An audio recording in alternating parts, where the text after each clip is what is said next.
Hello મિત્રો, જય માતાજી।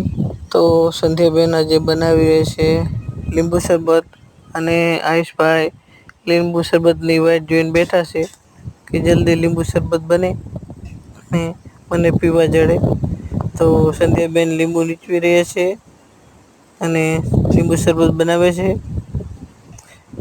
અને આ રહ્યા લીંબુ આજે ધાંગધ્રા સ્પેશિયલ 500 ગ્રામ લાવ્યા હતા।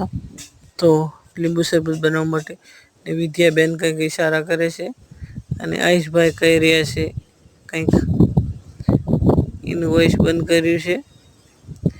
અને આયુષભાઈ અમારે બધી રીતના બહુ ઉતાવળ હોય ખાવાની પીવાની અને બહુ રમતિયાળ છે।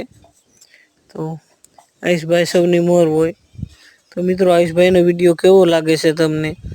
સારો લાગે તો લાઈક કોમેન્ટ અને ચેનલને સબસ્ક્રાઈબ કરજો। અને લીંબુ શરબત આપણું તૈયાર છે। તો લીંબુ શરબત કોને કોને ભાવે કોમેન્ટ